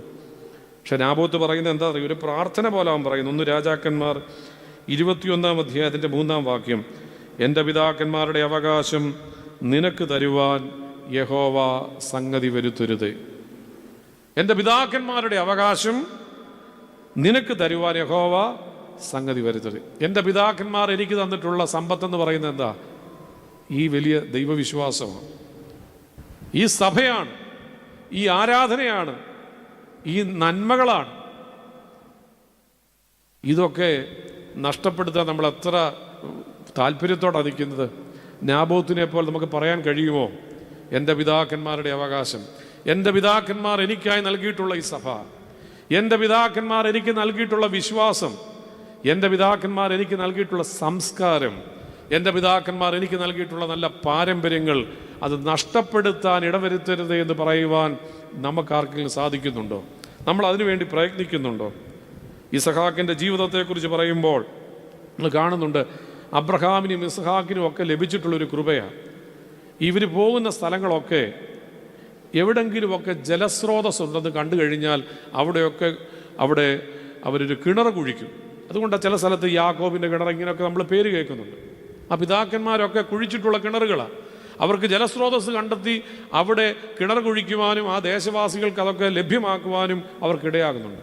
അങ്ങനെ അബ്രഹാം സഞ്ചരിച്ച സ്ഥലങ്ങളിലൊക്കെ കിണർ കുഴിച്ചിട്ടുണ്ട്. എന്നാൽ അബ്രഹാം അവിടെ നിന്ന് മാറി മറ്റു പല ദേശങ്ങളിലേക്ക് പോകുമ്പോൾ ശത്രുക്കൾ വന്നിട്ട് എന്താ ചെയ്തറിയാമോ, ഈ ജലസ്രോതസ്സുള്ള കിണറുകളൊക്കെ മൂടിക്കളയുക. എന്നാൽ ഈ അബ്രഹാം സഞ്ചരിച്ച സ്ഥലങ്ങളിലൂടെയൊക്കെ ഈ ഇസഹാക്ക് സഞ്ചരിക്കുന്നുണ്ട്. ഇസഹാക്ക് പുതിയ കിണർ കുഴിക്കാൻ നോക്കിയിട്ടില്ല. ഇസഹാക്കിനൊരു ധാരണയുണ്ട്, ഇസഹാക്കിന് ചില അറിവുകളുണ്ട്, തൻ്റെ പിതാവ് എവിടെയൊക്കെയാണ് കിണർ കുഴിച്ചിട്ടുള്ളത്. അതുകൊണ്ടാണ് ഉൽപ്പത്തി പുസ്തകം 26 അധ്യായം 18 വാക്യം നമ്മൾ വായിക്കുമ്പോൾ, അബ്രഹാം സഞ്ചരിച്ച ദേശങ്ങളിലൂടെയൊക്കെ ഇസഹാക്ക് സഞ്ചരിക്കുമ്പോൾ തൻ്റെ പിതാവ് കുത്തിയിട്ടുള്ള കിണറുകൾ മൂടിപ്പോയിട്ടുണ്ടെങ്കിൽ ഇസഹാക്ക് ചെയ്ത് എന്താണെന്നറിയാമോ, പുതിയ കിണർ കുഴിക്കാതെ ആ മൂടിപ്പോയ കിണറുകളിൽ നിന്നൊക്കെ കല്ലും മണ്ണും ഒക്കെ മാറ്റി വീണ്ടും അതിനെ ജലസ്രോതസ്സുള്ളതാക്കുക ചെയ്തത്. പിതാവ് നൽകിയിട്ടുള്ള, പിതാവിന് ശേഷം നഷ്ടപ്പെട്ടു പോയിട്ടുള്ള സ്രോതസ്സുകളെ പുനർജീവിപ്പിക്കുവാൻ തക്കവണ്ണം ശ്രദ്ധിക്കുന്ന ഇസഹാക്ക്. ഇത് നമ്മുടെ ഒരു ശൈലിയായിട്ട് മാറണം. ചില നല്ല നല്ല കാര്യങ്ങൾ നമുക്ക് നഷ്ടപ്പെട്ടു പോയിട്ടുണ്ട് പ്രിയമുള്ളവരെ. അത് നമ്മുടെ ആരാധനാ ജീവിതത്തിലും നമ്മുടെ ഭക്ഷണത്തിലും നമ്മുടെ സംസ്കാരത്തിലും നമ്മുടെ ഇടപെടലുകളിലും നമ്മുടെ ജീവിതവുമായി ബന്ധപ്പെട്ട അനേക കാര്യങ്ങളിൽ പിതാക്കന്മാരായിട്ട് നമുക്ക് നൽകിയിട്ടുള്ള ചില നല്ല കാര്യങ്ങളൊക്കെ നമുക്ക് നഷ്ടപ്പെട്ടു പോകുമ്പോൾ പുതിയതൊന്ന് ചെയ്യുവാൻ ശ്രമിക്കാതെ പിതാക്കന്മാർ നൽകിയത് മൂടപ്പെട്ടു പോയിട്ടുണ്ടെങ്കിൽ അതിനെ വീണ്ടും പുനർജീവിപ്പിക്കുവാൻ തക്കവണ്ണം നമുക്ക് കഴിയുമ്പോഴാണ് പിതൃപാരമ്പര്യങ്ങൾ നഷ്ടപ്പെടുത്താതെ സൂക്ഷിക്കുവാൻ തക്കവണ്ണം നമുക്ക് കഴിയുന്നത്. ഇവിടെ ലോത്തിൻ്റെ ജീവിതത്തിൽ നല്ല പാരമ്പര്യങ്ങളെയൊക്കെ അബ്രഹാം കാണിച്ചു കൊടുത്തുവെങ്കിലും സോദോം ഗോമോറയിൽ തന്നെ അവൻ വസിക്കാൻ ആഗ്രഹിച്ചതുകൊണ്ടും ആ പാരമ്പര്യത്തിൽ തന്നെ തുടരാൻ ആഗ്രഹിച്ചതുകൊണ്ടും നല്ല പാരമ്പര്യങ്ങളെ അവന് നഷ്ടമായി. അതുകൊണ്ട് മോശമായ ചില ജീവിതങ്ങളിലേക്ക് അവൻ പോകുവാനും ജീവിതം അവൻ്റെ ചരിത്രം മൂടപ്പെട്ടു പോകുവാനും ഇടയായി എന്നുള്ളത് നാം ഓർക്കുക. 2 കാര്യങ്ങൾ ചിന്തിച്ചു. ഒന്ന്, ലോത്തിൻ്റെ ജീവിതം. സോവാറിലെ സൂര്യോദയത്തിൽ നിന്നും ലോത്തിൻ്റെ ജീവിതം നമുക്ക് ലഭിക്കുന്ന ഒന്നാമത്തെ പാഠം മനുഷ്യബന്ധങ്ങൾ നഷ്ടപ്പെടുത്താതെ സൂക്ഷിക്കുക. രണ്ടാമത് പിതൃപാരമ്പര്യങ്ങളെ വിട്ടുകളയരുത് എന്നുള്ളത്. മൂന്നാമത് ലോത്തിൻ്റെ ജീവിതത്തിൽ നമുക്ക് നൽകുന്ന പാഠം സമൂഹത്തിന് മാതൃകയുള്ളവരായി ജീവിക്കണം എന്നുള്ളത്. മാതൃകയുള്ളവരായി ജീവിക്കുക. അബ്രഹാമും ലോത്തും രണ്ടുപേരും പരദേശ പ്രയാണത്തിലാണ്. അവർ സ്വന്തം ദേശം വിട്ടിങ്ങനെ സഞ്ചരിക്കുക, ആടുമാടുകളും ദാസീദാസന്മാരുമായി. എന്നാൽ അവർ രണ്ടുപേരും പരദേശികളായി മറ്റു പല രാജ്യങ്ങളിൽ ദേശങ്ങളിൽ താമസിക്കുമ്പോൾ ആ ദേശക്കാർ ഈ അബ്രഹാമിനോടും ലോത്തിനോടുമുള്ള അവരുടെ സമീപനം എങ്ങനെയാണെന്നുള്ളതും വേദപുസ്തകം നമുക്ക് കാണിച്ചു തരുന്നുണ്ട്. ഉൽപ്പത്തി പുസ്തകം 19-ാം അധ്യായത്തിൽ ഞാൻ ഓർപ്പിച്ചു, ലോത്തിൻ്റെ ഭവനത്തിലേക്ക് 2 ദൂതന്മാർ വരുന്നുണ്ട്. 2 ദൂതന്മാർ വരുന്നുണ്ട്. അവർ ലോത്തിൻ്റെ ഭവനത്തിൽ താമസിക്കാൻ തക്കവണ്ണം ആഗ്രഹിച്ചാണ് വന്നത്. എന്നാൽ പുതുതായി 2 പേര് ലോത്തിൻ്റെ ഭവനത്തിൽ വന്നു എന്നുള്ളത് ചുറ്റുവട്ടം മുഴുവനും അറിഞ്ഞു. അത് അറിഞ്ഞതിനെക്കുറിച്ച് രസകരമായ ഒരു കഥയുണ്ട് യഹൂദന്മാരുടെ ഇടയിൽ. ദൂതന്മാർ 2 പേര് വന്നല്ലോ, രാത്രിയാ, ഭക്ഷണം കൊടുക്കണം. അപ്പോൾ ലോത്തിൻ്റെ ഭാര്യയോട് ലോത്ത് പറഞ്ഞു, അതിഥികൾ 2 പേരുണ്ട്, അവർക്ക് ഭക്ഷണം കൊടുക്കണം. ഭക്ഷണം പാചകം ചെയ്യാനായിട്ട് നോക്കുമ്പം വീട്ടിൽ ഉപ്പില്ല. അപ്പോൾ എന്തു ചെയ്യും? ഇന്നത്തെ പോലെ ഹോട്ടലുകളൊന്നുമില്ല നമുക്ക് ഭക്ഷണം വരുത്താനായിട്ട്. അപ്പോൾ അയൽവക്കത്തെ വീട്ടിൽ ചെന്നു. അയൽവക്കത്തെ വീട്ടിൽ ചെന്നിട്ട് ലോത്തിൻ്റെ ഭാര്യ പറഞ്ഞു, ഇച്ചിരി ഉപ്പ് വേണം. അപ്പോൾ പറഞ്ഞു, ഈ രാത്രിക്ക് എന്തിനാ എനിക്കിപ്പോൾ ഉപ്പ്? അല്ല, അതിഥികൾ 2 പറഞ്ഞിട്ടുണ്ടായിരുന്നു ഇവരോട്, ഇവർ വന്ന കാര്യമൊന്നും പറയരുത്. അപ്പോൾ പറഞ്ഞു, 2 പേര് വന്നിട്ടുണ്ട്, ഇതിനെ നശിപ്പിക്കാൻ പോകുമെന്നൊക്കെ പറഞ്ഞ അവർക്ക് ഭക്ഷണത്തിന്. അപ്പോൾ എനിക്ക് തോന്നുന്നു നമ്മുടെ ഇവിടെയുള്ള ഓഫ്സെറ്റ് പ്രിൻറ്റേഴ്സിനേക്കാൾ വലിയ പ്രിൻ്റർ ആയിരുന്നു അയൽവക്കത്തെ വീട്ടിൽ. കുറേ നോട്ടീസൊക്കെ പോയി കാണും. അതുകൊണ്ടാണ് ഈ ആബാലവൃദ്ധൻ ജനം ആ ഭവനത്തിൽ വന്നു എന്നുള്ളതിനെക്കുറിച്ചുള്ള ഒരു കഥ. അതുകൊണ്ട് തന്നെ പറയുന്നത്, ഈ ലോത്തിൻ്റെ ഭാര്യ തിരിഞ്ഞു നോക്കിയ ഉപ്പുതൂണായി പോയതിൻ്റെ പിന്നിലും ഈ ഒരു കാര്യം പറയുന്നുണ്ട്. ഉപ്പ് അന്വേഷിച്ചു പോയി, കരുതലില്ലാതെ പോയതുകൊണ്ടാണ്. അല്ല, നമ്മുടെയൊക്കെ പാരമ്പര്യങ്ങളിൽ പണ്ട് കാലത്ത് അമ്മച്ചിമാരൊക്കെ ഒത്തിരി സമ്പത്തൊന്നും ഇല്ലാതെങ്കിലും ഒരു റിസർവ് ഉണ്ടായിരുന്നു. അരിയാണെങ്കിലും മുളകാണെങ്കിലും ഉപ്പാണെങ്കിലും ഒക്കെ വേറെ ഇച്ചിരി സൂക്ഷിച്ചു വെക്കും. പുറത്തു നിന്ന് ആരെങ്കിലും വന്നാൽ അവർ ചോദിച്ചാലല്ലേ വിരുന്നുകാരായി വന്നിട്ട് ഉണ്ടെങ്കിൽ കൊടുക്കാൻ. പക്ഷെ ഇന്നൊന്നും നമുക്ക് അങ്ങനെയൊന്നുമുള്ള നല്ല പാരമ്പര്യങ്ങളൊന്നുമില്ല. ഇവിടെ മാതൃകയുള്ളവനായി ജീവിക്കേണ്ട ഈ ലോത്ത് ഇവിടെ ജീവിക്കുമ്പോൾ ഈ ദൂതന്മാർ വന്ന വിവരം അറിഞ്ഞിട്ട് അവിടെയുള്ള ദേശനിവാസികൾ വന്നിട്ട് അവനോട് പെരുമാറുന്നൊരു രീതിയുണ്ട്. ഉൽപ്പത്തി പുസ്തകം 19-ാം അധ്യായം അതിൻ്റെ 9-ാം വാക്യത്തിൽ ലോത്തിനോട് അവിടെ വന്നിരിക്കുന്ന ആളുകൾ പറയാം, മാറി നിൽക്ക് എന്നവർ പറഞ്ഞു. ഇവനൊരുത്തൻ പരദേശിയായി വന്ന് പാർക്കുന്നു, ന്യായം വിധിപ്പാനും ഭാവിക്കുന്നു. ഇപ്പോൾ ഞങ്ങൾ അവരോട് ഭാവിച്ചതിലധികം നിന്നോട് ദോഷം ചെയ്യുമെന്ന് അവർ പറഞ്ഞ് ലോത്തിനെ ഏറ്റവും തിക്കി വാതിൽ പൊളിപ്പാൻ അടുത്തു. അവർ വന്നിട്ട് ആവശ്യപ്പെടുന്നത് എന്താ? നിന്റെ വീട്ടിൽ വന്നിട്ടുള്ള പുരുഷന്മാരെ ഞങ്ങൾക്ക് വിട്ടുതരണം, ഞങ്ങൾക്ക് ഭോഗിക്കണം. അത്ര മോശമായൊരു ദേശമാണ്. നിന്റെ വീട്ടിൽ വന്നുള്ള പുരുഷന്മാരെ ഭോഗിക്കേണ്ടതിന് വിട്ടുതരണം. അപ്പം ലോത്ത് പറയുന്ന മറുപടി എന്താ? എൻ്റെ വീട്ടിൽ പുരുഷന്മാർ സ്പർശിക്കാത്ത കന്യകളായ 2 പെൺമക്കളുണ്ട്, അവരെ വിട്ടുതരാം. അവർ പറയുന്നു, നീ മാറി നിൽക്കുക.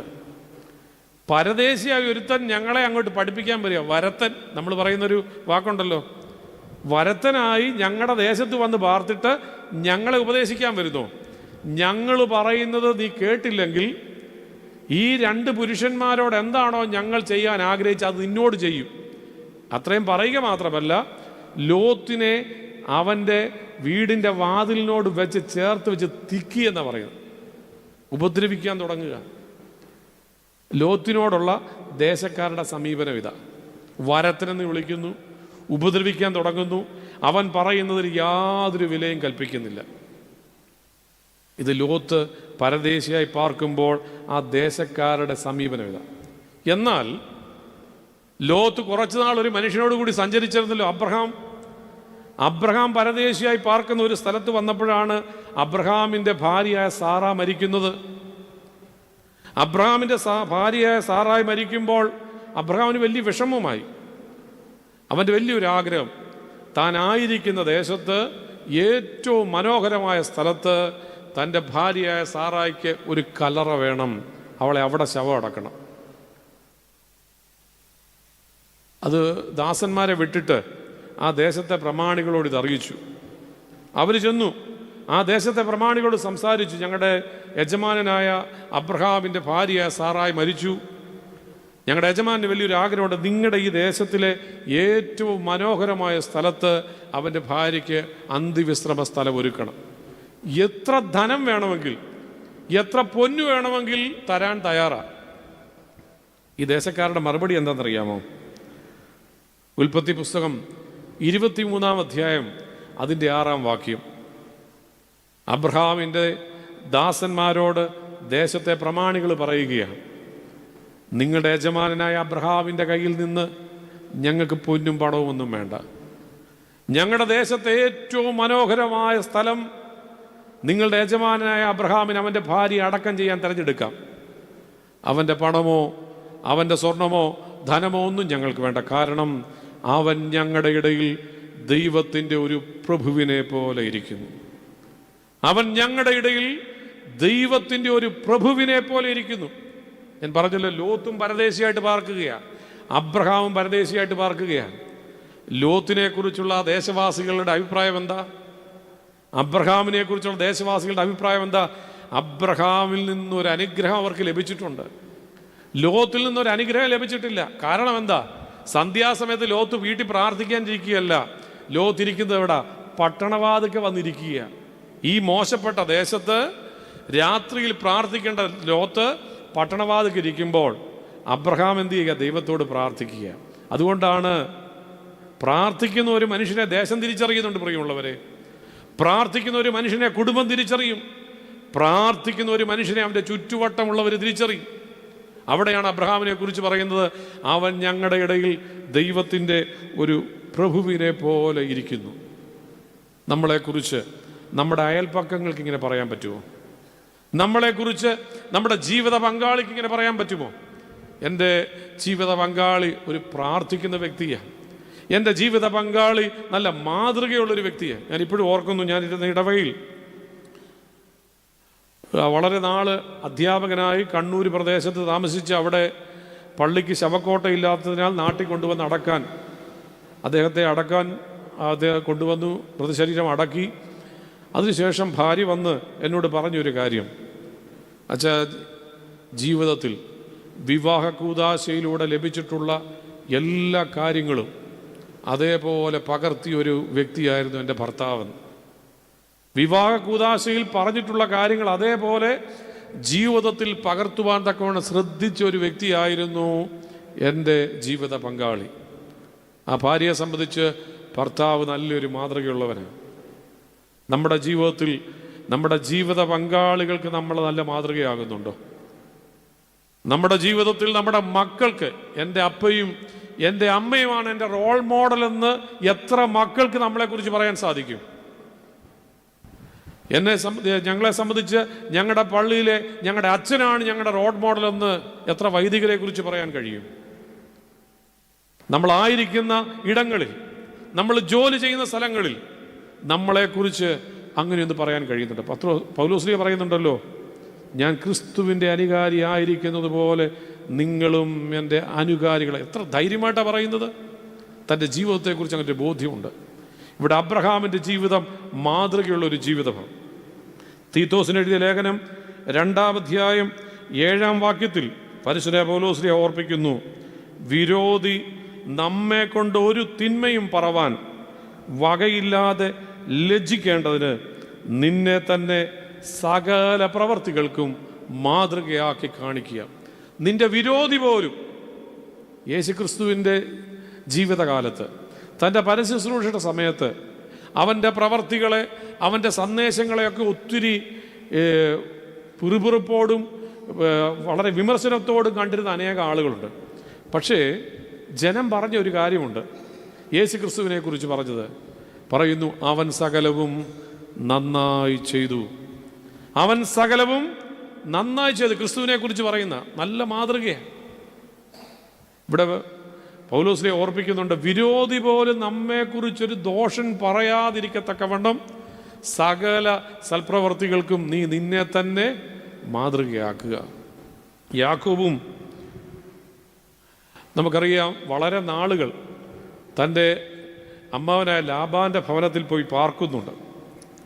അവിടെ ലാബാൻ്റെ ഭവനത്തിൽ യാക്കോബ് താമസിക്കുന്നതായ സന്ദർഭം ചില വഞ്ചനകളും ഒക്കെ നേരിടേണ്ടതായിട്ട് വരുന്നുണ്ട്. കഠിനമായ വേല ചെയ്യേണ്ടതായിട്ട് വരുന്നുണ്ട്. ഏതാണ്ട് 20 വർഷത്തോളം ഒരടിമയെപ്പോലെ അവിടെ വേല ചെയ്തു. 2 ഭാര്യമാരായി. പക്ഷെ തനിക്ക് അവിടെ ഒരു സ്വാതന്ത്ര്യമില്ല. തനിക്ക് വേണ്ടതായ ഒന്നും ഒരു ദാസനെ പോലെ അല്ലാതെ ഒരു പരിഗണന കിട്ടുന്നില്ല എന്നൊക്കെയുള്ള ഒരു ചിന്ത യാക്കോബിന് വരികയാണ്. യാക്കോബ് അവിടെ രക്ഷപ്പെടാൻ ആഗ്രഹിക്കുന്നു. യാക്കോബ് അവിടെ നിന്ന് മാറിപ്പോകാൻ ആഗ്രഹിക്കുന്നു എന്ന് കേട്ടപ്പോൾ ലാബാൻ യാക്കോബിൻ്റെ അടുത്ത് എന്ന് പറയുന്നൊരു കാര്യമുണ്ട്. ഉൽപ്പത്തി പുസ്തകം 30-ാം അധ്യായം അതിൻ്റെ 27-ാം വാക്യം. ഉൽപ്പത്തി പുസ്തകം 30-ാം അധ്യായം 27-ാം വാക്യത്തിൽ യാക്കോബും ലാബാനും തമ്മിൽ അത്ര നല്ല സൗഹൃദത്തിലല്ല. അവർ തമ്മിൽ അങ്ങോട്ടും ഇങ്ങോട്ടും ഒക്കെ പല സമയത്തും വഴക്കുകൾ ഉണ്ടാകുന്നുണ്ട്. പക്ഷേ യാക്കോബ് തന്നെ വിട്ടുപോകുന്നു എന്നുള്ളത് മനസ്സിലാക്കിക്കൊണ്ട് ലാബാൻ ചെന്നിട്ട് യാക്കോബിനോട് പറയുന്നതാണ്. ഉൽപ്പത്തി പുസ്തകം 30-ാം അധ്യായം 27-ാം വാക്യത്തിൽ പറയുന്നു, മകനെ യാക്കോബേ, നീ എന്നെ വിട്ടുപോകരുത്, നീ മൂലം യഹോവയായ ദൈവം എന്നെ അനുഗ്രഹിച്ചു. മകനെ യാക്കോബേ, നീ എന്നെ വിട്ടുപോകരുത്, നീ മൂലം യഹോവയായ ദൈവം എന്നെ അനുഗ്രഹിച്ചു. വൈരാഗ്യത്തിലും പലതരത്തിലുള്ള വിദ്വേഷങ്ങളിലുമൊക്കെ ആയിരിക്കുമ്പോഴും ഒരു മനുഷ്യൻ, ആ മനുഷ്യൻ മൂലം എനിക്ക് ദൈവാനുഗ്രഹം ലഭിച്ചുവെന്ന് പറയുവാൻ തക്കവണ്ണം ശ്രേഷ്ഠമായൊരു ജീവിതം ആരിലുണ്ടായിരുന്നു? യാക്കോബിലുണ്ടായിരുന്നു. നാം ഒന്ന് ചിന്തിച്ചേ, നാം മറ്റുള്ളവർക്കൊരു അനുഗ്രഹമാണോ? അബ്രഹാമിനെ കുറിച്ച് യഹോവയാ ദൈവം, അബ്രഹാമേ, നീ ഒരു അനുഗ്രഹമായിരിക്കും, നീ അനുഗ്രഹിക്കുന്നവരെ ഞാനും നാം നമ്മുടെ ദേശത്തിനൊരു അനുഗ്രഹമാണോ? നാം നമ്മുടെ കുടുംബത്തിനൊരു അനുഗ്രഹമാണോ? പ്രത്യേകിച്ച് പോലീസ് വെരിഫിക്കേഷനൊക്കെ വരുമ്പോൾ നമുക്ക് പേടിയാണ്. പല കാര്യങ്ങൾ, പാസ്പോർട്ടിൻ്റെ ആണെങ്കിലും മറ്റേതെങ്കിലും കാര്യത്തിലും പോലീസ് വെരിഫിക്കേഷൻ വരുമ്പം അയൽവക്കത്തുള്ളവർ എന്തെങ്കിലും പറഞ്ഞു കൊടുത്താൽ നമ്മുടെ കാര്യം പോക്കാം. നമുക്ക് ധൈര്യമുണ്ടോ നമ്മുടെ അയൽവക്കത്തുള്ളവർ, നമ്മുടെ ചുറ്റുവട്ടമുള്ളവർ നമ്മളെക്കുറിച്ച് പറയുന്നത് എന്തായിരിക്കുമെന്ന്? ഒരു മാതൃകയുള്ളവരെ നല്ലൊരു മകനാണ്, നല്ലൊരു മകളാണ്, നല്ലൊരു കുടുംബമാണ്, പ്രാർത്ഥിക്കുന്നവരാണ് എന്നൊക്കെ നമ്മളെക്കുറിച്ച് നമ്മുടെ ചുറ്റുവട്ടങ്ങൾ പറയാനായിട്ട് വരുമോ? ചുറ്റുവട്ടങ്ങൾ പറഞ്ഞില്ലെങ്കിലും നമ്മുടെ കുടുംബങ്ങളിലെങ്കിലും നമ്മളെക്കുറിച്ച് നല്ല മാതൃകയാണെന്ന് പറയുവാൻ തക്കവണ്ണം നമ്മളിടയാക്കണം. വേറെ എങ്ങും പോകണ്ട. നമ്മുടെ കുടുംബങ്ങളിൽ തന്നെ നമ്മൾ മാതൃകയുള്ളവരാണെന്ന് പറയുവാൻ തക്കവണ്ണം ഇടയാണ്, മറ്റാരും പറഞ്ഞില്ലെങ്കിൽ. അതായിരിക്കും ഏറ്റവും വലിയ സാക്ഷ്യം. നമ്മളെ അടുത്തറിയുന്നവർ നമ്മളെക്കുറിച്ച് നല്ല സാക്ഷ്യം പറയുന്നതാണ് ഏറ്റവും മഹത്തരമായിട്ടുള്ളത്. അഭിമന്യനായ ഒസ്താദ്യോസ് തിരുമേനി ഒരിക്കൽ പറഞ്ഞ ഒരു സംഭവം, അദ്ദേഹം ഒരു വൈദികൻ്റെ ഭവനത്തിൽ അദ്ദേഹത്തിൻ്റെ 3 പെൺമക്കളിൽ ഏറ്റവും ഇളയ മകളുടെ വിവാഹത്തിനായിട്ട് അദ്ദേഹത്തെ ക്ഷണിച്ചു. തിരുമേനി തലേദിവസം അവിടെ പ്രാർത്ഥിക്കാൻ വേണ്ടി ചെന്നു. ഭക്ഷണം കഴിച്ചതിന് ശേഷം ആ അച്ഛൻ തൻ്റെ പെൺമക്കളെ ഓരോരുത്തരെയും തിരുമേനിയുടെ അടുക്കൽ കൊണ്ടുവന്ന് പരിചയപ്പെടുത്തുകയാണ്. തിരുമേനി മക്കളെ ഓരോരുത്തരെ പരിചയപ്പെടുമ്പോൾ ഓരോ മക്കളുടെയും, ഇപ്പം മൂത്ത മകളോട് അവിടെ കുടുംബത്തെക്കുറിച്ച് ചോദിച്ചപ്പോൾ ഈ മകൾ പറയുകയാണ്, ഒരു പുരോഹിതനാണ് തന്നെ വിവാഹം കഴിച്ചിരിക്കുന്നത്. രണ്ടാമത്തെ മകളോടും ചോദിച്ചു, നിന്നെ വിവാഹം കഴിച്ചിരിക്കുന്നത് ആരാ? അതൊരു പുരോഹിതനാണ്. മൂന്നാമത്തെ മകളെ വിവാഹം കഴിക്കാൻ പോകുന്നതും ഒരു പുരോഹിതനാണ്. തിരുമേനിക്ക് ആശ്ചര്യമായി. തിരുമേനി പെൺമക്കളോടായിട്ട് ചോദിച്ചു, നിങ്ങൾ 3 പേരും ഒരു വൈദികനെ വിവാഹം കഴിക്കണമെന്ന് തീരുമാനിക്കാൻ കാരണമെന്താ? അവരൊറ്റ കാര്യം പറഞ്ഞുള്ളൂ, ഞങ്ങളുടെ പപ്പ. അത്രയ്ക്ക് മാതൃകയുണ്ടായിരുന്നു ആ മനുഷ്യന്. അതുകൊണ്ടാണ് പറഞ്ഞത്, നമ്മുടെ കുടുംബം അവിടെ ലഭിക്കുന്ന ഏറ്റവും വലിയൊരു സാക്ഷ്യമായിരിക്കും നമുക്ക് ഏറ്റവും വിലപ്പെട്ടത്. ഒരു വേദഭാഗം കൂടി പറഞ്ഞ് ഞാൻ അവസാനിക്കുക. 1 പത്രോസ് 2-ാം അധ്യായം 12-ാം വാക്യം. പ്രിയമുള്ളവരെ, 11ഉം 12 വാക്യങ്ങൾ. പ്രിയമുള്ളവരെ, പ്രവാസികളും പരദേശികളുമായ നിങ്ങളെ ആത്മാവിനോട് പോരാടുന്ന ജഡമോഹങ്ങളെ വിട്ടകന്ന് ജാതികൾ നിങ്ങളെ ദുഷ്പ്രവർത്തിക്കാരും ദുഷിക്കും തോറും നിങ്ങളുടെ നല്ല പ്രവർത്തികളെ കണ്ടറിഞ്ഞിട്ട് സന്ദർശന ദിവസത്തിൽ ദൈവത്തെ മഹത്വപ്പെടുത്തേണ്ടതിന് അവരുടെ ഇടയിൽ നിങ്ങളുടെ നടപ്പ് നന്നായിരിക്കണം എന്ന് ഞാൻ പ്രബോധിപ്പിക്കുന്നു. ദുഷ്പ്രവർത്തിക്കാരുടെ മുമ്പിലും നല്ല പ്രവർത്തിക്കാരുടെ മുമ്പിലും നല്ല മാതൃകയുള്ളവരും നല്ല നടപ്പുള്ളവരുമായി നമ്മൾ തിരുവാൻ തക്കവണ്ണം ശ്രദ്ധിക്കുക. നമ്മളിന്ന് ചിന്തിച്ചത് ഉൽപ്പത്തി പുസ്തകം 19-ാം അധ്യായം അതിൻ്റെ 23-ാം വാക്യം. ലോത്ത് സോവാരിൽ കടന്നപ്പോൾ സൂര്യൻ ഉദിച്ചിരുന്നു. സോവാറിലെ സൂര്യോദയത്തിൽ നിന്നും ലോത്തിൻ്റെ ജീവിതത്തിൽ നമ്മൾ കണ്ട 3 പാഠങ്ങൾ. 1, മനുഷ്യബന്ധങ്ങൾ നഷ്ടപ്പെടുത്താതെ സൂക്ഷിക്കണമെന്നുള്ളതാണ്. പിതൃപാരമ്പര്യങ്ങളെ വിട്ടുകളയരുതെന്നുള്ളതാണ്. 3, നല്ല മാതൃകയുള്ളവരായി ജീവിക്കുവാനും നമുക്കിടയാകണം. ദൈവത്തിൻ്റെ പരിശുദ്ധാത്മാവ് അതിനായി നമ്മെല്ലാവരെയും സഹായിക്കട്ടെ.